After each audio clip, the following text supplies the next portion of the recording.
Realmente es tan rico este texto, estos pasajes tan profundos, que podamos estar atentos y que realmente Dios se pueda glorificar.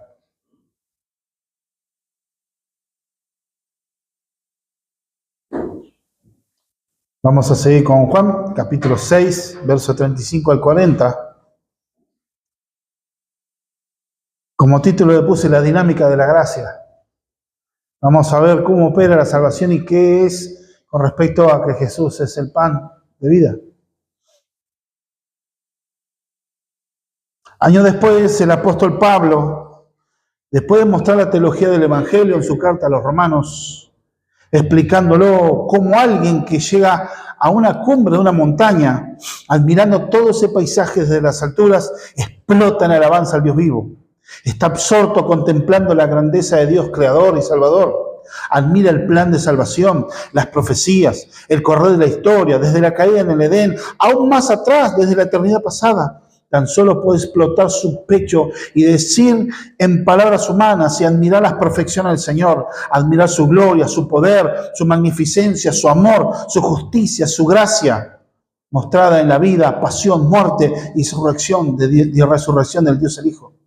El obrar de Dios a través de su Espíritu Santo. ¿Cómo quedarse callado? ¿Cómo no adorar a Dios?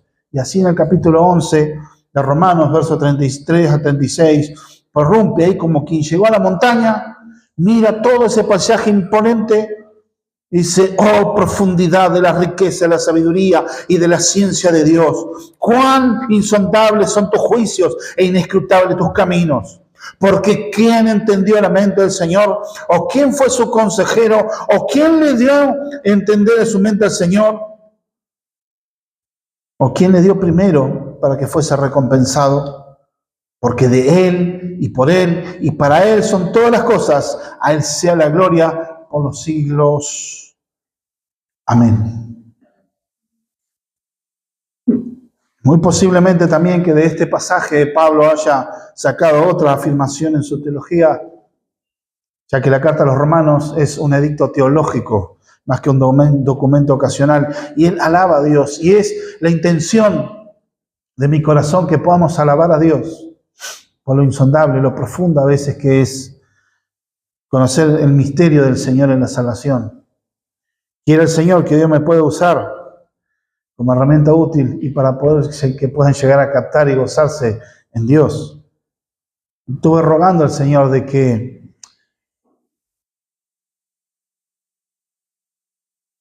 Dios se pueda glorificar y realmente yo pueda exponer para que sus corazones sean llenos de la gloria del Señor. Hay lugares donde ha habido catástrofes, y a veces pasa en tiempos de guerra también, donde lo hemos visto ahora en Medio Oriente, por ejemplo, lamentablemente con estas guerras que hay, ¿qué es lo que hace un ejército para ayudar a los damnificados? O pasan las inundaciones, ¿qué hacen? Muchas veces están pueblos enteros, están rodeados por ríos, en inundación, pierden todo y no tienen cómo salir del lugar, entonces ¿qué llevan? Aviones y les tiran alimento y medicina, para que no mueran de inanición. Y para proteger a esas personas, ¿no? Lanzan con paracaídas para asistir ahí y salvar de la muerte de hambre. Dar una solución a un problema momentáneo hasta que puedan solucionar. Y así podemos ver a Jesús como el pan que descendió del cielo. Y un día descendió del cielo para quitar el hambre, para saciar el hambre, para que no se mueran las personas de hambre. Hay una realidad y una dinámica. Él es el pan que descendió del cielo, pero no solo para dar vida, sino presentarse no como el panadero, sino como la vida misma, el origen de la vida. Jesús es la vida misma. Vamos a ver cómo opera la gracia. Vemos el capítulo 6, verso 35 al 40, vamos a leer. Dice así la palabra del Señor. Jesús le dijo, yo soy el pan de vida. El que a mí viene nunca tendrá hambre, y el que en mí cree no tendrá sed jamás. Mas os he dicho que aunque me habéis visto, no creéis. Todo lo que el Padre me da, vendrá a mí, y el que a mí viene, yo no le echo fuera. Porque he descendido del cielo, no para hacer mi voluntad, sino la voluntad del que me envió. Y esta es la voluntad del Padre, el que me envió, que de todo lo que me diere, no pierda yo nada, sino que lo resucite en el día postrero. Y esta es la voluntad del que me ha enviado, que todo aquel que vea al Hijo y cree en Él, tenga vida eterna, y yo le resucitaré en el día postrero. Suena quizá como un trabalenguas. Fíjense que hay ideas que se están cruzando. Jesús está en Capernaum, en una sinagoga, después de que el día anterior había hecho el milagro de multiplicación y panes y peces. La gente lo está buscando por el beneficio, pero es que Jesús le está mostrando quién es Él. Terminan diciendo en el versículo anterior, cuando Jesús le dice que Él es el pan que descendió y que da vida al mundo, danos siempre de este pan. Pero es como que no entendían todavía, ellos seguían viendo el pan, seguían viendo el sustento. Entonces yo dividí unidad de pensamientos, versos 35 y 36, la sincera invitación. Vemos del 37 al 38 la elección soberana y la obediencia del Hijo. Y después vemos la responsabilidad para atender el llamado del 39 y 40. En este contexto, Jesús se muestra como quien va a satisfacer las más profundas necesidades del ser humano, no las materiales, las momentáneas, sino la espiritual. Necesidad que tiene el hombre de ser paz con Dios, y lo hizo mediante su cruz. Y esto es utilizado por el Señor y hace un discurso. En el primer pensamiento, todo esto es como si fuera un gran discurso, una predicación sobre el versículo 31, ¿no? Parecería como si fuera ese discurso, ¿no? Sobre que Jesús habla que Él es el maná. Y está explicando eso. De hecho, cuando hablaba del suceso de los aviones tirando con paracaídas alimento, ocurrió en Holanda, a finales de la Segunda Guerra Mundial. Los holandeses habían tenido un invierno muy duro y los aliados, bueno, terminaron tirando alimentos con paracaídas para salvar del hambre a la gente, porque había un invierno muy duro y por la guerra todo, bueno, estaban muy mal, y esa operación se llamó Operación Maná. Vemos acá en la palabra del Señor la sincera invitación. Jesús dice: yo soy el pan de vida, el que a mí viene nunca tendrá hambre, y el que en mí cree no tendrá sed jamás.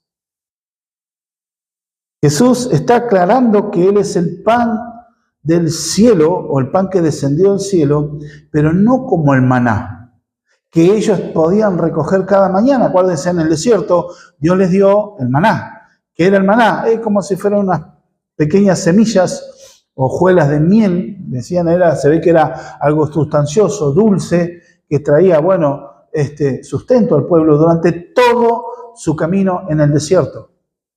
Tenían que ir a la mañana temprano, ni bien amanecía, tenían que estar preparados ya para empezar a juntar, como que caía como con el rocío.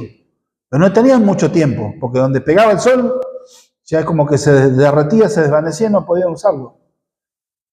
Y les daba una medida, tenía que tomar cada uno lo que necesitaba por día. El único día que ellos podían juntar era el día viernes, previo al día del Señor, al día de descanso que practica judaísmo, que es el día sábado. El previo podía juntar el doble para no tener que hacerlo el día sábado, el día de reposo. Pero Jesús no le estaba hablando que Él se presenta como ese maná. Él está diciendo que es el pan de vida. El maná es el anuncio de lo que iba a ser Cristo.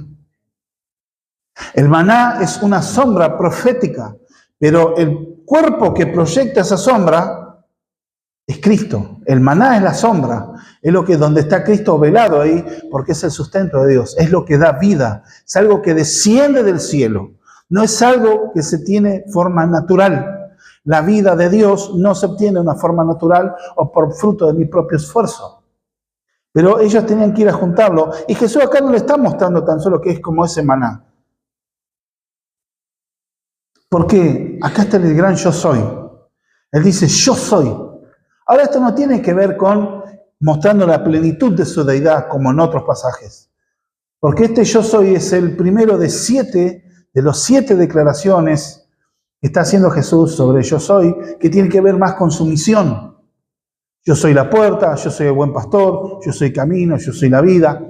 Muestras más el propósito de Jesús, más que el despliegue de su persona en su divinidad, que sí, por ejemplo, como habla Marcos, cuando los soldados fueron a capturarlo a la noche en el monte, fueron allá a capturarlo, ahí en el huerto de Getsemaní, y cuando le dijeron, ¿quién es Jesús? Bueno, yo soy, dice que se cayeron al suelo. Y se cayeron en adoración, en el vocablo en el griego, ellos se caen de rodillas y como que van de trompa al suelo. Es en adoración a Dios, ahí se desplegó la deidad de Cristo. Pero acá tiene que ver, no en sí con su persona, sino tiene que ver con su misión, con su propósito, su cometido. Y ahora vamos a ver algo de que Cristo es el que sacia el hambre espiritual. Yo soy el pan de vida, el que viene a mí no tendrá hambre. Y el que en mí cree no tendrá sed jamás. Vamos a ver un aspecto de salvación que Jesús es el único que sacia el alma, el hambre interior, el hambre y la sed espiritual. Él es el alimento que nutre y sustenta la vida, porque Él es la vida misma, el único capaz de dar vida eterna, lo cual el hombre no tiene por sí mismo. Al contrario, la Biblia dice que el hombre está muerto en sus delitos y pecados. Primera carta a Corintios, capítulo 2, el hombre natural no percibe las cosas de Dios, porque es el de discernir por el Espíritu. No percibe el Evangelio, no puede entender, porque su espíritu está muerto. Efesios capítulo 2 dice que Él os dio vida juntamente con Cristo. Dios os dio vida juntamente con Cristo cuando estabais muertos en vuestro delito y pecado. La persona incrédula está muerta espiritualmente. Pero esa vida eterna tiene que ver con edades eternas. Es infinita la vida que Dios da, ya que Dios es infinito. Y acá Jesús está haciendo varias frases que utiliza. Es un recurso que utilizan los maestros, y en Israel los maestros utilizaban en su retórica, en su manera de hacer un discurso, que es lo que les dice lo siguiente.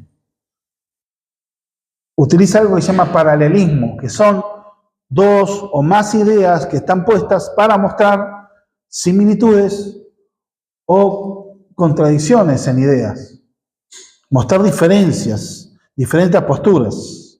Y Jesús comienza a hablar en este sentido con la responsabilidad humana. Dice, yo soy el pan de vida, el que a mí viene. O sea, la persona tiene que venir a Él. Está la invitación honesta y sincera de Dios a través de Cristo. Esto muestra que la venida de Cristo como quien no tiene nada que ofrecer. Dice un autor, Leon Morris, sobre este pasaje, este verso no debería considerarse como una declaración abstracta. Constituye una apelación. Como Jesús es el pan de vida, los hombres están invitados a venir a Él y a creer en Él. Fin de la cita. Esto no es fruto de capacidad humana o algo sobrenatural que el ser humano pueda hacer. Es algo sencillo, como decía Charles Spurgeon. La fe en Cristo es simplemente y verdaderamente descrita como venir a Él. No es una hazaña acrobática, es simplemente venir a Cristo. No es un ejercicio de profundas capacidades mentales, es venir a Cristo. Un niño viene a su madre, un hombre ciego ve a su casa. Incluso un animal viene a su amo. Venir es ciertamente una acción muy sencilla. Parece tener solo 2 cosas al respecto: alejarse de algo y la otra es venir a algo. Spurgeon tenía esa facilidad de explicar venir a Cristo. Aparte, uno no lo ve a Cristo, diciendo hoy en día, bueno, en ese momento estaba Cristo ahí y ahora no lo vemos a Cristo. ¿Dónde está físicamente? Está por su espíritu. El venir a Cristo no quiere decir que vamos a un lugar físico, sino la actitud del corazón, de entender y creer, es dejar algo, dejar mi vida de pecado, entender que soy pecador y volverme a Dios de todo corazón. ¿Cuál es la actitud? ¿Cómo vengo a Cristo? Bueno, una de las actitudes que podemos ver en este sencillo, que venimos que esta persona con hambre, es saciar un hambre espiritual, pero los que vienen con una convicción de pecado, buscando el favor de Dios, pero en realidad no como alguien que tiene algo, bueno, vamos y vamos, yo te voy a dar esto y bueno, yo me vas a dar esto porque bueno, yo tengo que dar algo, sino como alguien que no tiene nada para ofrecer. Capítulo 5 de Mateo, verso 6. Bienaventurados los que tienen hambre y sed de justicia, porque ellos serán saciados. Cuando habla de venir, bienaventurados los que tienen hambre y sed de justicia, está hablando en el griego, está hablando de alguien que viene como un indigente, como alguien que está en situación de calle, alguien que está con hambre de verdad, que no tiene dónde caerse muerto. Esa es la actitud, como un mendigo. Esa es la actitud para venir delante de Dios. Algunos creen venir a Dios, bueno, yo vengo porque por ahí no tengo nada que hacer. Y bueno, sí, busco a Dios porque en realidad, bueno, quizá otra cosa mejor no sale, pero veremos más adelante. Otros vienen con una actitud un poco arrogante también, decir, bueno, Señor, yo tengo que recibir. Yo he hablado con algunos, me acuerdo un compañero mío de trabajo y me decía, si Dios es bueno, me tiene que perdonar porque yo soy buena gente. Fantástico. Una arrogancia, no entender la gracia del Señor. Porque Jesús dice, yo soy el pan de vida. Ese yo soy es un término exclusivista. Jesús no es una opción más de tantas. Jesús no es una verdad de tantas. No es un maestro de tantos. Él no es como Buda. Él no es como los Dalai Lama. Él no es como habla hoy en día maestros de la ciencia, la tecnología. Jesús no es un maestro entre tantos. Él no es una verdad entre tantas o un camino entre tantos, como algunos dicen, bueno, en definitiva todos los caminos nos llevan a Dios. Jesús es el pan de vida, es el único, no hay otro. El mensaje del cristianismo es absolutamente exclusivista. La salvación es solo por creer en Jesús. No en ningún santo, no en ninguna virgen, no en ningún intercesor, no en ningún hombre, no en ninguna otra mujer, no hay otra verdad. Yo soy el pan de vida. No hay nada más para llegar a salvación, porque Cristo es el que satisface plenamente. Y aquel dice, no volverá a tener hambre. No quiere decir que uno no va a tener necesidad espiritual y que no va a necesitar fortalecimiento de Dios, pero en cuanto a la salvación, eso es lo que está hablando Jesús. Esa saciedad que Dios tiene nunca más quedará sin sustento. Es la satisfacción del alma más plena, maravillosa, donde los corazones son rebosados de la gracia de Dios y del gozo que se transmite en la salvación de la persona. No salva el moralismo. Muchas personas por ahí, bueno, sí, yo quiero buscar a Dios, pero yo soy buena persona, así que Dios me tiene que recibir. Yo no hago mal a nadie. Mientras sigas confiando en tu moralismo, en tu buen comportamiento, tu buena conducta, muchos viven atados al qué dirán, porque no vaya a ser que la gente diga algo mal de mí, entonces se comporta de determinada manera. Hay ateos que son excelentes personas moralmente hablando, pero si no creen en Cristo, están muertos en sus delitos y pecados.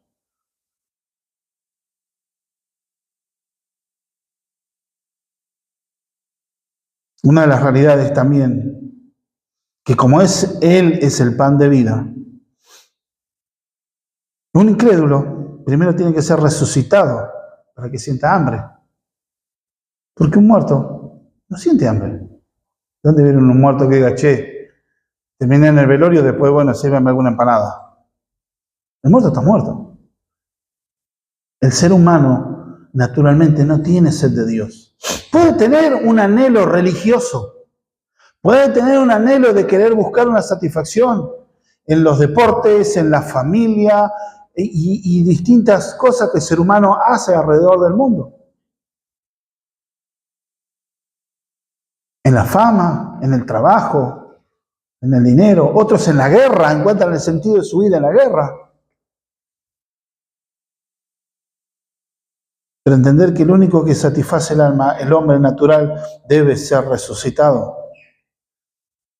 y no volverá a tener sed jamás. Recibe la plenitud de la salvación y la vida eterna. Pero la persona debe acudir al Señor. Esto es la responsabilidad humana, porque uno es el que debe creer. Uno decide. Verso 36 termina diciendo: mas os he dicho, aunque me habéis visto, no creéis. Ya les viene diciendo de antes, les da la idea, ahora le dice lo mismo. ¿Por qué? Porque Jesús está anticipando para ahí quizá una queja. Pues diciéndole, bueno, si vos sos el Mesías, vos realmente sos el Hijo de Dios, sos el Mesías, ¿por qué la gente no te está haciendo caso? Porque a la mentalidad de ellos, el Mesías que iba a venir, ellos tenían que ver, ¿en qué sentido? De que el Mesías iba a ser aclamado, aplaudido, victoriado. En cambio, algunos estaban resistiendo, entonces no podían entender. Pero Jesús, esto podría decir, bueno, entonces Jesús, si a vos no te siguen, el problema está en vos. No, Jesús pone las cosas en su lugar. Les muestra algo. Me están viendo y no creen. No están creyendo, están rechazando. Por eso el tema de que personas resisten el Evangelio y no creen y muchas veces echan la culpa. ¿Cuántas veces también muchas veces personas para no venir a Cristo dicen, no, pero no tengo tiempo. No, pero tengo otras cosas que hacer. En la iglesia son todos hipócritas. Como decía uno, bueno, está fenómeno, bárbaro, bienvenido, acá hay lugar para otro más. En la iglesia son todos esto, en la iglesia hacen aquello. Y pueden tener razón, o sea, no estamos diciendo algo que nosotros como hijos de Dios no encubrimos las debilidades que hay en medio de la iglesia, pero eso no opaca la gracia redentora de Dios. Y que dentro de esa masa pecadora Dios rescata a personas que todos venimos rotos del mundo, de este sistema, no es que no venimos de otro planeta. Cuando hablamos del mundo, no en el sentido como sistema de vida, contrario a Dios, todos venimos rotos por el pecado. Decepcionados, desilusionados, amargados, engañados, obnubilados, creyendo que vamos bien. Pero la palabra del Señor dice que el camino al hombre le parece bueno, pero su fin es la muerte, porque es negar a Dios. Excusas tenemos un montón. Y algunas son valederas, o sea, no estoy negando los pecados de la iglesia, pero estoy diciendo que son excusas. El problema está en que nosotros no creemos. Está en que las personas no creen y no quieren creer en Jesús. Porque si vengo a Cristo, ahora voy a tener que tomar obligaciones en la iglesia. Y ahora voy a tener que hacer. ¿Quién te dijo? Ser parte del cuerpo de Cristo no tiene que ver con tus obligaciones. No tiene que ver con tus compromisos. No te define, no te da identidad que vos tomes una actividad en la iglesia. Vamos a tener que agarrar un ministerio. ¿Por qué? Porque si no, no soy cristiano. Mentira. Tu identidad se define en que hayas creído o no en la obra de Cristo en la cruz del Calvario, en su muerte y resurrección. Tu identidad está ahí. Como fruto, conforme a la voluntad de Dios y integrando el cuerpo de Cristo, puede ser que Dios te permita hacer algo para servirlo. Pero tu identidad no está en el servicio. Muchos quieren tomar una actividad para sentirse útiles. Entonces, bueno, activan en cualquier cosa, también fuera de la iglesia. En otros ámbitos, se enríen en un montón de cosas, buscando identidad. Lo que tienen es hambre espiritual.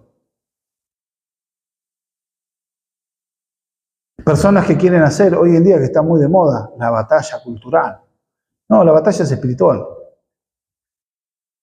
Y muchos quieren hacer, juntarse entre varios y bueno, tratar de hacer movimientos. Y si Dios no está en el medio, no sirve. Es entender, venir al Señor y es la responsabilidad de que la persona cree. Jesús está diciendo, aunque me habéis visto, no creéis. No quieren creer. Ellos querían dar beneficio, pero no querían creer. No querían rendirse al Señor. Esa es la cuestión, porque querían en su corazón seguir reinando ellos mismos. Porque no se quiere ceder nada para Dios. Está como ese famoso cuento de una persona que decían, bueno, nosotros le damos la ofrenda a Dios. ¿Y cómo hacen? Mirá, nosotros hacemos en lo siguiente, nosotros traemos acá el dinero y lo tiramos al cielo. Y todo lo que Dios agarre queda para Él, y lo que cae para el piso es para nosotros. Entonces entender de que es una cuestión del corazón y de la vida. La elección soberana y la obediencia del Hijo. Ahora aparece otra contraposición ahora. Porque acabamos de leer de que la persona tiene que venir a Cristo. Todo aquel que a mí viene, la persona va, la persona se acerca, la persona busca, pero acá dice lo siguiente, verso 37. Todo lo que el Padre me da, vendrá a mí. Y al que a mí viene, no lo echo fuera. ¿Cómo que el Padre me da? Si yo tenía que ir. ¿Cómo es? Porque Jesús está corriendo el velo de la eternidad. De alguna manera se explica eternidad pasada. No existe tal cosa como eternidad pasada, porque la eternidad es un tiempo continuo. No tiene principio ni fin. Pero para ubicarnos nosotros, ya que nosotros vemos la historia desde pasado, presente y futuro, la miramos en forma lineal, nosotros para entender nuestra historia miramos hacia atrás, de cuando éramos chicos. Yo alguna vez fui chico, mi estado actual, y veremos más adelante hasta donde Dios me dé vida. Ese será el lapso en un tiempo lineal, pero en la eternidad es lo mismo siempre. Pero para entenderlo, hablamos de la eternidad pasada. ¿Qué es lo que está mostrando acá? La obra que da seguridad a la salvación, que es la elección soberana. Se identifica como el pacto de gracia, por eso estamos seguros. Dice ahí la palabra todo. Es mostrar de quién empieza la obra de gracia. La salvación empieza en Dios. Todo lo que el Padre me da. Porque la iglesia, los redimidos, son un regalo del Padre al Hijo. Es entender que la salvación empieza en Dios. Por eso Cristo no sacia a toda la multitud, sino a los que el Padre le da, o sea, a los escogidos.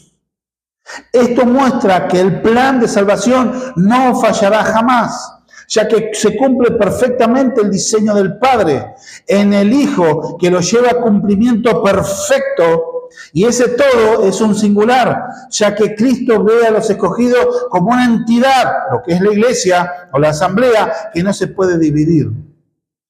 Y terminarán toda esa multitud de los escogidos saciados a plenitud. Ninguno se perderá eternamente, aunque quizá por un tiempo tropiecen, pero van a ser restaurados en un momento.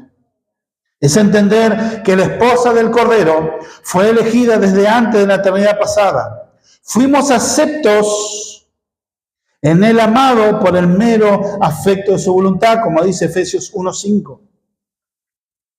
Por la buena voluntad de Dios. Y quizás este pasaje llegó a ser el elemento sobre el cual el apóstol Pablo elaboró, explicando, desarrollando la teología del Evangelio. En el capítulo 8, la famosa cadena de oro, la que no se puede romper. En el capítulo 8 de la carta a los Romanos, versos 29 y 30, porque a los que antes conoció, también los predestinó para que fuesen hechos conforme a la imagen del Hijo, para que Él sea primogénito entre los muchos hermanos. Y a los que predestinó, a estos también llamó, y a los que llamó, a estos también justificó, y a los que justificó, a estos también glorificó. Fíjense que todos los términos están en pasado, porque es algo que en la mente de Dios ya está hecho y efectuado, en el decreto de Dios. Cuando habla de que los que antes conoció, no está hablando de que los conocía tan solo de nombre y sí, vio desde el pasado, como algunos dicen, no, vio a través del tiempo y conoció los nombres, no. Cuando habla la palabra conocer, este término conocer en el griego, tiene que ver que ya hubo una relación y un amor y un afecto previo. Ya Dios tenía una relación previa y los predestinó. Ahora la palabra predestinación tiene que ver con la palabra griega proorizo, que tiene que ver con destinar de antemano, significa eso. Proorizo tiene que ver con un horizonte y que ya está determinado de antemano. Dios no es que vio a través de la historia, sino que Él estableció que se haga la historia de acuerdo a su voluntad. La salvación es una obra que Dios inicia y Él termina. ¿El hombre es responsable? Claro que sí. Pero la razón por la que la persona cree es porque es un regalo del Padre. Y esta es la razón porque debemos ver de que hacer un regalo del Padre nos habla de algo que es una doctrina muy mal entendida, que genera dientes rechinando, las venas, las carótidas empiezan a explotar, empiezan a hincharse, terminan enojándose, porque la doctrina de la predestinación es algo que ofende el orgullo humano. Uno enseñando esta doctrina ya te dicen que sos un hereje, sos un mentiroso. ¿Cómo Dios va a elegir de antemano? En eso hay injusticia. Dios sería injusto. ¿Por qué me salva a mí, al otro no? ¿O por qué lo salva al otro sí y a mí no? A veces se hace una caricatura como mostrando a Dios y a personas como que Dios está en un bote y hay personas que se quieren bajar del bote, del barco. No, yo me quiero bajar, no quiero saber nada. No, vos te quedás acá porque yo te elegí. Y a personas que quizás están en el bar queriendo subir al barco y Dios como pateándolo diciendo, no, yo no te elegí a vos, no quiero saber nada con vos. Entonces, bueno, morite ahí en tus pecados. Eso es una caricatura. Es una doctrina que llega a enfurecer a muchos. Llegan a decir, ese no es el Dios que yo conozco, el Dios que yo predico. No puede ser Dios así. Fíjense algo, nunca las personas tienen problemas con que Dios haya escogido una nación como Israel. Antiguo Testamento. Libro de Levíticos, Dios dice, yo los escogí a ustedes de todas las naciones de la tierra, no porque hayan sido una nación grande y poderosa, sino porque eran pequeñas. Yo os escogí a ustedes. Ninguno tiene problema con que Dios haya escogido a Israel. Ahora, que Cristo vaya a escoger a su esposa, no. Es entender que en la historia de la iglesia, y esto no es una doctrina forzada en un versículo por ahí de algún profeta menor que se encontró, entonces lanzamos, no, en toda la escritura está basado la obra del Señor. La predestinación. Es una hermosa doctrina, obviamente, tiene que ser tratada con prudencia, porque es difícil de entender. Pero tanto Antiguo y Nuevo Testamento. Y esta es una explicación del por qué otros nunca llegan a Cristo, es porque no estaban entre los elegidos. Y a los que no elige el Padre, los deja en su justa condenación. Nadie es tratado con injusticia. Esto se puede ver Romanos 8, 9, 10 y 11. Pablo desarrolla eso. Romanos 9, de hecho, dice, a Jacob amé y a Esaú aborrecí. Capítulo 9 de Romanos. Y esto que ellos no habían nacido, no habían hecho ni bien ni mal. ¿Para qué? Para que el propósito quede en el que llama, no en la acción de otro. No, ¿cómo puede ser? ¿Sí?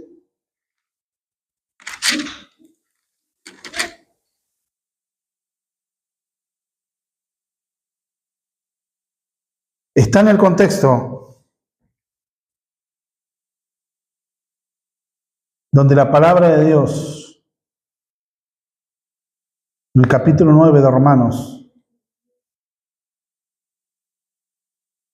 donde la palabra del Señor habla y muestra los propósitos de Dios.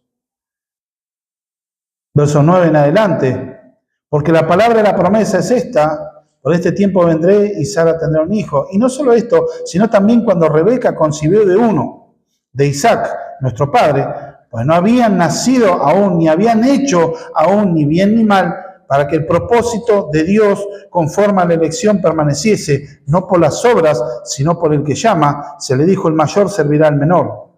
Como está escrito, Jacob amé y a Esaú aborrecí. ¿Qué pues diremos? ¿Que hay injusticia en Dios? En ninguna manera. También ese contexto donde habla que no depende del que quiere ni del que corre, sino del que Dios tiene misericordia.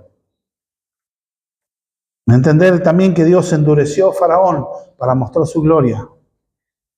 Se refiere a todo ese pasaje. Vamos hablando de que somos un regalo de Dios para el Hijo. Pero ninguno recibe injusticia. Los que son condenados reciben la justicia de Dios. el castigo por sus pecados y por haber dejado a Dios. Y los que son salvados han recibido gracia, han recibido el favor de Dios, su misericordia. Ahora, ¿y por qué es esto? ¿Qué diferencia tenemos uno con otro? ¿Somos mejores, más inteligentes? No. Eso queda en la mente de Dios, el por qué a mí me salvó y por qué a otro no. No lo podemos saber. Algunos pueden llegar a decir, claro, lo que pasa es que en mí vio un liderazgo y Dios me puede usar con esas facultades que yo tengo. Eso ya sería un mérito. Y la salvación es por gracia. No hay mérito nuestro en la salvación. Decía Richard Baxter, un puritano, que escribió algunos libros, entre los cuales está El Pastor Reformado, habla lo siguiente: en lo único que contribuimos para nuestra salvación es con nuestro pecado. Toda la misma masa de pecadores, Dios decidió en su libre y soberana voluntad salvar y preordenar para ser rescatados. La Confesión Bautista de Londres de 1689 se estableció lo siguiente, que es la fe reformada, y dice en el punto 3, en el inciso 6, así como Dios ha designado a los elegidos para gloria, de la misma manera ha preordenado, por el propósito eterno y libérrimo de su voluntad, todos los medios para ello. Por lo tanto, los que son elegidos, habiendo caído en Adán, son redimidos por Cristo. Son llamados eficazmente a la fe en Cristo por su Espíritu obrando a su debido tiempo. Son justificados, adoptados, santificados y guardados por su poder mediante la fe para salvación. Nadie más es redimido por Cristo, ni llamado eficazmente, ni justificado, ni adoptado, ni santificado, ni salvado, sino solo los elegidos. Hechos capítulo 13 habla de que estaba escuchando una mujer la predicación del Evangelio, y esta mujer dice la palabra del Señor que Dios abrió su corazón para que pudiera entender lo que Pablo decía.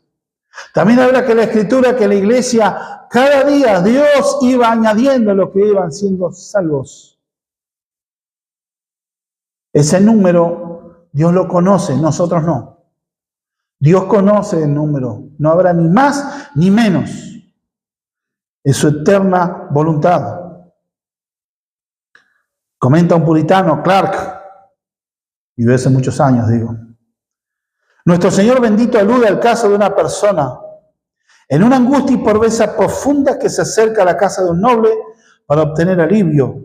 La persona aparece y el dueño, lejos de tratar al pobre hombre con aspereza, lo recibe con amabilidad y suple sus necesidades. Así también esas necesidades son suplidas por Cristo. Todo lo que el Padre me da vendrá a mí, y al que a mí viene, yo no le echo fuera. ¿Y por qué apunta esto? El verso 38 es la obediencia, ese es el propósito. Dice la Escritura, porque he descendido del cielo no para hacer mi voluntad, sino la voluntad del que me envió. ¿Cómo era? Pero si Jesucristo no es Dios, ¿y cómo viene? Sí, porque en su humanidad Él vino a obedecer el plan. Primero que habla lo siguiente, porque he descendido del cielo, ahí está hablando de su preexistencia como el Verbo. La segunda persona de la Trinidad. En esencia, comparte la misma esencia y la misma naturaleza que Dios el Padre y que Dios el Espíritu Santo. Está hablando de su preexistencia como Verbo antes de su encarnación. Y por eso los judíos entendieron eso. Y por eso se enojaron. Y por eso, por ejemplo, en el versículo 42 decían, ¿no es este Jesús el hijo de José, cuyo padre y madre nosotros conocemos? ¿Cómo puede irse este del cielo descendido? O sea, ellos entendieron lo que Jesús dijo. Nosotros en castellano, acá en Argentina, lo leemos, he descendido del cielo. Hoy por la idea que tenemos, sí, claro. Pero en ese momento ellos eran muy controversial. ¿Cómo un hombre de carne y hueso iba a decir que descendió del cielo? Se está declarando Dios. Se estaba levantando la temperatura. Y Jesús venía a mostrar eso a propósito. Les desnudaba su incredulidad, pero también les decía que venía a hacer la voluntad del que lo envió. Cristo vino con una sola misión. Él no venía con una agenda propia. Era hacer la voluntad del Padre. Era obedecerle. El Verbo, al encarnarse, aprendió a obedecer. ¿La vio usted? Él como agente creador dice que por él fueron creadas todas las cosas. Él siempre ordenó. Él creó. Es la palabra de Dios la que hacía accionar las cosas. Pero él aprendió a obedecer. De hecho, ya, de todas maneras, lo vivió experimentalmente. Tuvo la experiencia humana en la obediencia. Él en la eternidad ya estaba porque se había puesto de acuerdo con el Padre en el plan de salvación, y él vino en obediencia, se encarnó, pero también empezó a experimentar y a sufrirlo, porque la obediencia le trajo sufrimiento. Siendo el Dios omnipotente, nació de una mujer. O sea, no es que tenga de malo, pero digo, tuvo un nacimiento, tuvo cuerpo humano, necesitó del sustento de la leche de la madre. Empezó a experimentar el frío, el calor, tenía que ir al baño, el hambre física. Esa es la autohumillación del Verbo. Quien siendo igual a Dios, no tuvo como cosa que aferrarse, sino que se hizo hombre. Se hizo esclavo y fue obediente hasta la muerte y la muerte de cruz. Ahora, nosotros podemos ver en este sentido cómo hablamos de que, y hemos dicho en los pasajes anteriores, de que así como Él es Dios omnipotente y está teniendo toda su creación, y está al mismo tiempo ahí en ese lugar físico, porque es Dios, en teología propia, cuando se estudia teología propia, estamos hablando de la apropiación divina. Lo que hace una persona de la deidad lo está haciendo la otra. Esto estamos hablando de la Trinidad ontológica. Tiene que ver, el término de ontológico tiene que ver con el ser, con lo interno, lo sustancial de la divinidad. Por eso Jesús, el Espíritu Santo y el Padre constituyen el mismo ser de Dios. No es que son tres dioses, es un solo Dios que subsiste en tres personas que son distintas, se pueden distinguir, pero comparten la misma esencia, mismo poder, misma autoridad, comparten atributos del ser divino, de ser Dios, comparten la eternidad, la infinitud, la omnisciencia, omnipotencia y la omnipresencia. Comparten ahora momentáneamente, el Hijo está, y en esta aplicación de tener un rol, de tener eso, vamos a ver en este aspecto la obra del Señor en la redención, ya que el Padre es el que elige, pero el que rescata es el Hijo, y el que santifica el Espíritu Santo. Y en el verso 39 les dice, ¿cuál es la voluntad? Bueno, y llevo la responsabilidad de atender el llamado. Vuelve a retomar la responsabilidad humana también. Y le dice lo siguiente, y esta es la voluntad del Padre, el que me envió, que de todo lo que Él me diere, no pierda yo nada, sino que lo resucite en el día postrero. Ahí está la promesa de la seguridad eterna de la salvación. La salvación no se pierde. Aquel que ha sido salvo, aquel que ha nacido de nuevo, que ha creído en el Evangelio, que ha creído en el Señor, en Cristo como su Señor y como su Salvador. Se está revelando la voluntad del Padre, que todo lo que Él le da no pierda nada. O sea, Cristo es el que preserva. Primero es el que sacia. Es la elección de Dios y ahora viene que una persona es salva. ¿Por qué? Porque Él no tan solo te sacia espiritualmente, es el que te preserva. Entendemos que Jesús es Dios el Hijo, la segunda persona de la Trinidad, y en esta Trinidad que vemos el ser interno, pero también vemos acá cómo es la obra de gracia.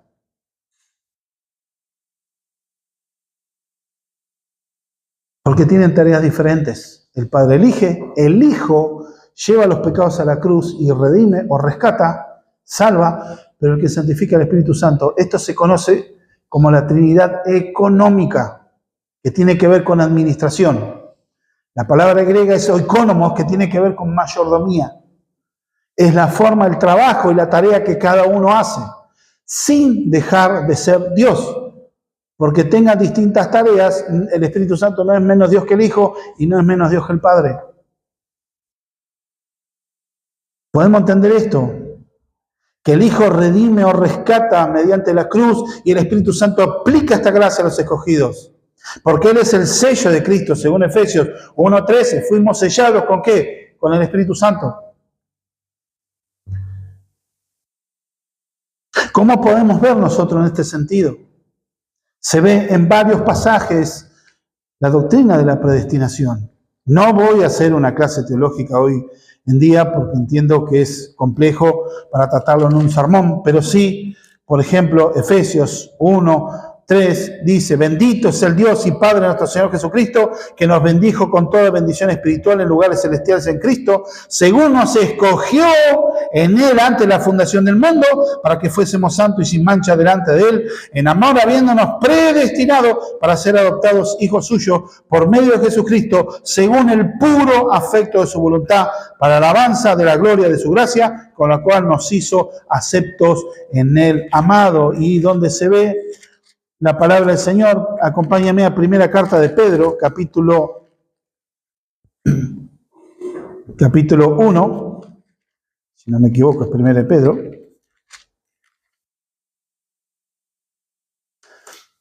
Primera carta del apóstol Pedro, capítulo 1, verso 2. Elegidos según la presciencia o el conocimiento previo de Dios, el Padre, en santificación del Espíritu, para obedecer y ser rociados con la sangre de Jesucristo, gracia y paz os sean multiplicadas. Vemos la obra del Padre, elegidos por Dios, santificados en el Espíritu y rociados con la sangre de Cristo. Vemos el obrar de la Trinidad, y esto es lo que nosotros podemos ver acá. Por eso, de ninguna manera el plan de Dios fracasa. Por supuesto que esta doctrina tiene controversias.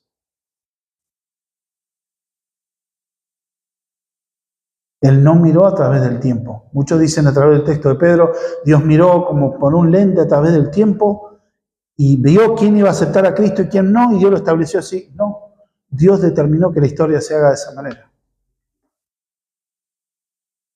Muchos, ¿cuál es el problema que tienen? Que no pueden aceptar que Dios es el que tenga la prioridad. Pero entendamos algo. Esta doctrina humilla el orgullo humano, ya que éste es incapaz de salvarse a sí mismo. No puede colaborar a nada. Es difícil de aceptar hasta el día de hoy. De hecho, dice Leon Morris respecto a esto: la seguridad de los creyentes no se basa en lo que ellos se aferran a Cristo, ya que lo hacen de forma débil, sino en que Cristo los tiene cogidos fuertemente o los tiene tomados fuertemente. Esto significa que esta doctrina destruye la jactancia humana. Yo puse punto B, es por puro afecto a su voluntad. Y como punto C, este es el mundo de Dios y Dios establece las reglas. Esta salvación no solo incluye esta vida, sino lo que lleva promesa, que es la voluntad del Padre, que los muertos en Cristo serán resucitados en el tiempo final o en el final de los siglos. La salvación descansa segura en la elección de Dios. Esto también destruye el ídolo que es esta enseñanza sobre el libre albedrío o la libre voluntad. Esto es que según la enseñanza, el hombre tiene poder para elegir a Dios o rechazarlo, y lo ponen como condición necesaria para elegir a Dios o rechazarlo, y dentro del plan de Dios. Es una doctrina fundamentada en el hombre. El mismo, en la caída, no perdió la capacidad de elegir. No es que Dios escoge androides que no tienen voluntad. El ser humano es un ser que tiene voluntad y tiene capacidad de elegir. ¿Qué auto me puedo comprar? ¿Qué voy a estudiar? ¿Cómo voy a trabajar? ¿Qué voy a comer? El ser humano siempre puede elegir. Lo vemos, el ser humano está eligiendo constantemente qué empresa de servicio de celular voy a usar, qué empresa voy a usar para informarme. Todo elige, pero la cuestión es elegir el bien mayor a Dios. El hombre, como está preso en sus pecados, está preso por su misma naturaleza, no puede, está ciego. Segunda Corintios dice que el Dios de este siglo cegó el entendimiento del incrédulo para que no resplandezca el Evangelio en su vida. ser humano natural está muerto en sus delitos y pecados. Puede elegir entre un mal menor y un mal mayor, pero buscar el bien absoluto a Dios está imposibilitado. Solo la gracia puede obrar. No tiene ese poder para elegir. Está preso en su naturaleza, a menos que la gracia actúe y sea liberado. Esta doctrina no es bíblica, porque pone a Dios al servicio y bajo la autoridad del hombre. Y en definitiva, esto contradice las Sagradas Escrituras. Es una doctrina mentirosa de que Dios depende de la aceptación o rechazo de la criatura, porque Dios no puede violar su libre voluntad. No, yo tengo libre albedrío y es necesario que yo tenga libertad, porque si no Dios es un tirano. No, no es un tirano. Al que Dios salva es por amor y misericordia, porque el hombre está condenado. Pero debemos entender que el acto de la gracia de Dios es esa. Claro que cuesta entenderlo. La responsabilidad humana, que la persona debe ir a Cristo, debe arrepentirse, debe creer. Por otro lado, te dice que crees porque Dios te escoge. Claro que suena contradictorio. ¿En qué nos ponemos de acuerdo? Entonces, ¿qué decimos? ¿Hay responsabilidad humana? Sí. ¿Hay soberanía divina en la elección? Sí. Estas ideas tienen completa armonía en la mente de Dios. Para nosotros, de este lado del cielo, son dos líneas paralelas, como dos rieles de ferrocarril que van y se unen en el horizonte, que es Dios. Y fíjense que Jesús habla que es la voluntad, todo lo que el Padre me da, ninguno se pierde, sino que yo lo resucite en el día postrero. Y después dice, y esta es la voluntad, en el verso 40, de que me ha enviado, que todo aquel que vea al Hijo y cree en Él, tenga vida eterna, y yo lo resucitaré en el día postrero. Ahí está el paralelismo, habla de la soberanía de Dios y está hablando de responsabilidad humana. ¿Dónde está el centro? Está apuntando estas verdades a que Jesús vino a hacer la voluntad del Padre. Recibir a los que Él les regala y resucitar en el día postrero. ¿Cómo funciona la dinámica de la salvación? El hombre debe creer y arrepentirse de sus pecados y es responsable. Si es condenado es por su responsabilidad, que niega a Dios. Pero a la vez de entender que aquel que cree es porque es traído por el Padre. Esas verdades están.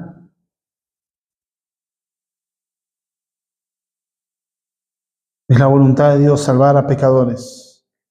Pero ahora esta verdad en el versículo 40 lo enfoca desde la vista humana, desde el ser humano. Son verdades paralelas que se unen en el cielo. Este misterio está en la mente de Dios en absoluta armonía. Los salvados son dados por el Padre y sí, son los que responden y han aceptado el llamado. Es por eso que la elección no anula la voluntad humana. Si la persona no cree, se condena, que es por su propia responsabilidad, no la de Dios. Él no es el autor del pecado. Estas verdades expresadas, como utiliza este recurso, son retóricas. Y ver cómo apunta como en un sándwich. Es como decir, vamos a hacer un sándwich, algo que por ahí a muchos les gusta. A mí sí. Pan,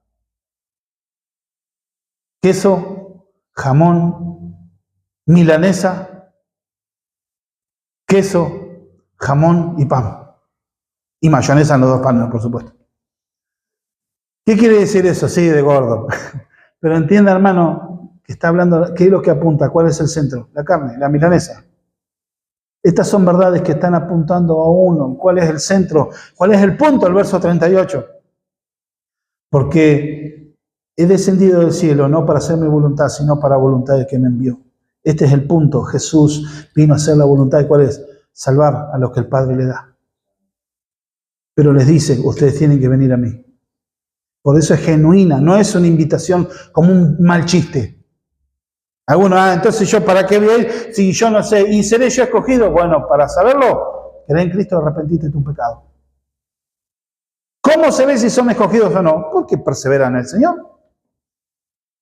¿Cómo se puede saber? Explicaba un hermano durante los movimientos. Bueno, venga y haga la oración de fe, haga la oración del pecador. Bienvenido, feliz, estar en la familia de Cristo. Y después resulta que hacían cualquier cosa. No habían nacido de nuevo. Y entonces le preguntan a un hermano, ¿y cómo hacían en la antigüedad, en los puritanos, para saber? A ver si no hacían la redención de fe. Porque eso es una doctrina relativamente nueva, de final del siglo XIX. Antes, ¿cómo hacían? Simple. Se les predicaba el Evangelio y la gente venía a la iglesia y sus vidas cambiaban. Permanecían en Cristo. La salvación no depende de una oración que vos hagas un día. O sea, la tenés que hacer, creer en Cristo, arrepentir de tu pecado, confiar en Jesús como tu Señor y tu Salvador, que Él murió en la cruz del Calvario y que resucitó entre los muertos y tiene poder para limpiarte de todo pecado y de toda maldad y reconciliarte con el Padre por su obra, su amor. Y gozarte en esa verdad. Creerla, pero una vez que ahí vos sos sellado por el Espíritu Santo y perseverás en la fe. Tendrás tu tiempo de tinieblas, de luchas, de caídas, sí. La batalla contra el pecado se va a terminar cuando estemos en la gloria eterna con Él. Mientras tanto, perseveramos. Pero perseveramos porque Él nos preserva.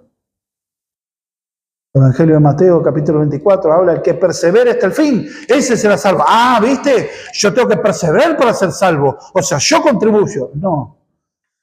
La idea del texto no es que es el premio a tu esfuerzo, sino que vos perseverás porque Dios te preserva.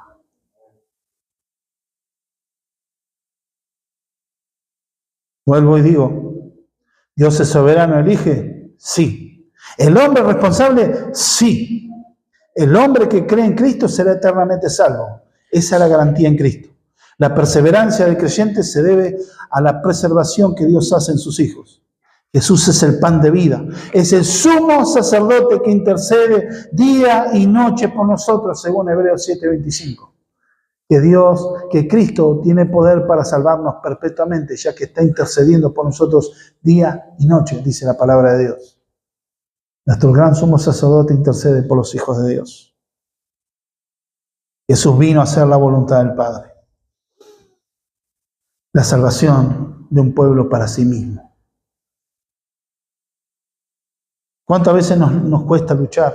O estamos luchando, seré salvo o no seré salvo, hoy pequé, soy salvo, mañana me santifico, vuelvo a ser salvo, o pequé, me pierdo. Te aliento. Que algunos siguen luchando con la seguridad de salvación, pero eso puede ser una mirada legalista,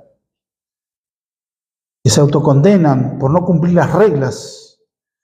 Y esto también se abona con el orgullo humano de dar algo a cambio. La conciencia humana debe ser impactada por la gracia divina, y la elección soberana es la almohada donde descansa la cabeza del creyente. No quiere decir que es piedra libre para el pecado, sino para perseverar en Dios. La evidencia es, pecás, tenés tremendo dolor y querés volver a tener comunión con el Señor. Eso es que hay vida de Dios. A los que no les importa, no les interesa. Cuidado. Esto nos lleva a una vida de fe, de perseverancia, de caminar en Cristo, con fallas, con fracasos, con tropiezos, pero la victoria es total y absoluta. Esto no es vivir a practicar el pecado, o sea, como el estilo de vida, porque nuestra vida debe ser congruente con Dios. Como Dios dice, ustedes son nación santa, me serán una nación santa porque yo soy santo, dice el Señor. Sin santidad nadie verá al Padre. ¿Pero por qué yo persevero en la santificación? Porque Dios me preserva. ¿Por qué descansa absolutamente la salvación y no se puede perder? Primero, porque no te la ganaste. Segundo, porque descansa en la obra única y absoluta de la cruz del Calvario. La sangre de Cristo es lo que nos ha limpiado y lo que nos ha dado las garantías del sello del Espíritu Santo, que es nuestra garantía de la propiedad que hemos tenido, que esperamos con gran esperanza. Son las arras del Espíritu, dice. Es el pago por adelantado, el pago en garantía por la herencia de la posesión adquirida. La vida eterna y la salvación. ¿Por qué voy a evangelizar entonces si Dios escoge? De todos modos, Dios sabe, sí, Dios sabe, pero nosotros no. Entonces tenemos que predicar a la multitud. ¿Por qué? Porque es el medio que Dios eligió para llamar a aquellos escogidos a salvación, mediante la exposición del Evangelio.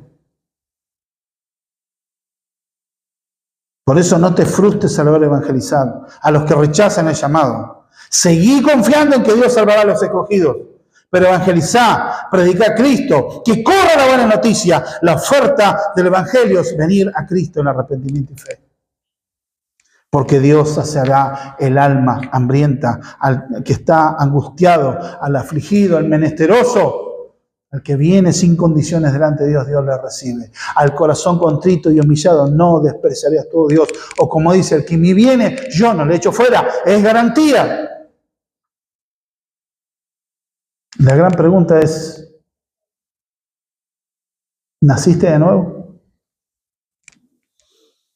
Si la respuesta es no, no lo sé, anda a Cristo. Pero no con una actitud que uno no tiene nada que ofrecer. Anda como un mendigo buscando pan. Lleva a Cristo tus cargas y tus pecados en arrepentimiento y creyendo que Él te va a perdonar y lo va a hacer. Es la única manera.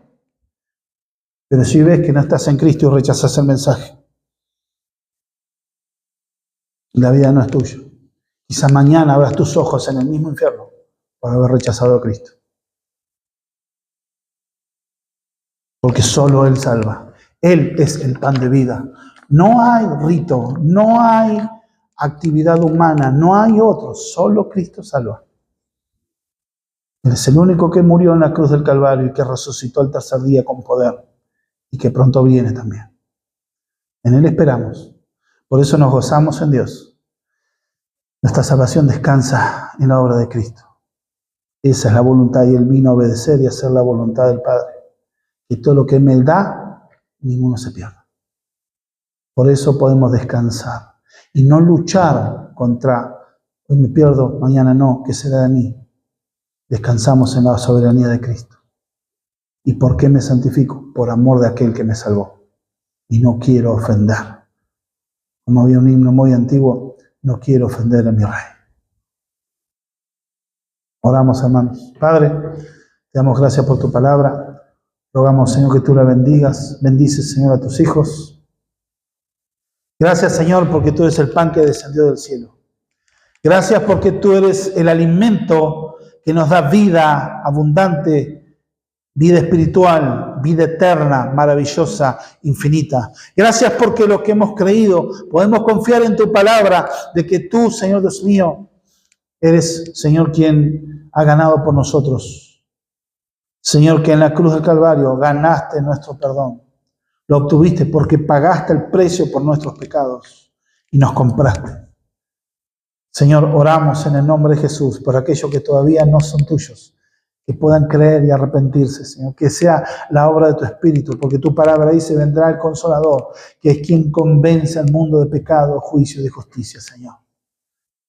Señor, que podamos disfrutar la plenitud de tu perdón y de tu amor en Cristo. Señor amado, alabamos y bendecimos tu nombre. Y rogamos en el nombre de Jesús que tú edifiques a tu iglesia y que agregues lo que quizás yo, en mi torpeza humana, no haya podido hablar con claridad. Señor, por eso oramos que el favor de tu Espíritu sea ministrando los corazones y las vidas.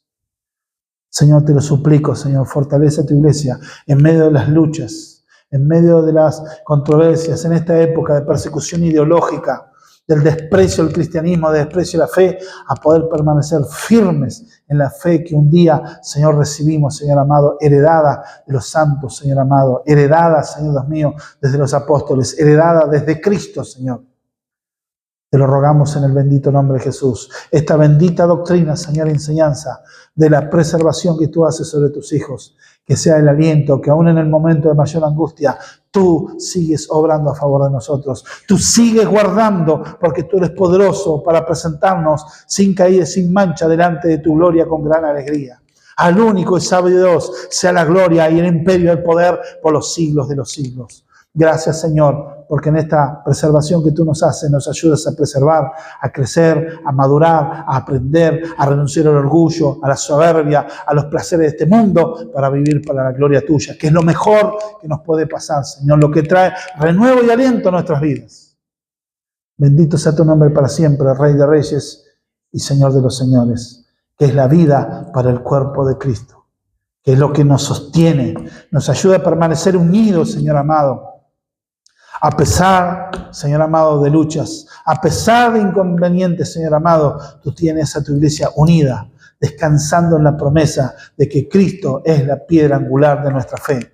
aquel que murió pero resucitó. Y sobre esta roca edificaré mi iglesia, y ni las puertas de Hades prevalecerán sobre ella, Señor. Esa es promesa tuya, Señor. Creemos, Señor Dios mío, que aunque el enemigo, la muerte venga, Señor amado, tú sigues guardando y preservando tu iglesia. Señor, bendecimos tu nombre para siempre, porque podemos tener esta hermosa promesa de empezar a disfrutar de la eternidad en este tiempo. Gracias te damos en el bendito nombre de Jesús. Fortalece el corazón de mis hermanos, Señor. Y aquellos, Señor, que se han visto fuera de ti, que tú los puedas convencer y que puedan creer en ti, Señor. Padre, tú eres el único que produce ese nuevo nacimiento. No es por esfuerzo humano, ni es porque yo pueda hablar y manipular. Es tu Espíritu obrando. Así lo creemos en el nombre de Jesús. Trae, Señor, esa convicción de pecado, pero también trae, Señor, esa convicción de perdón, de alivio, de paz, de gozo, de felicidad, de misericordia, donde el peso del pecado es quitado, donde la amargura es quitada, donde el dolor es arrancado, donde tu gracia transforma corazones y da nueva vida, nueva esperanza, nuevo vigor empieza a surgir, Padre, porque es la vida abundante de Cristo, Señor amado. Te damos gracias en el nombre de Jesús. Amén.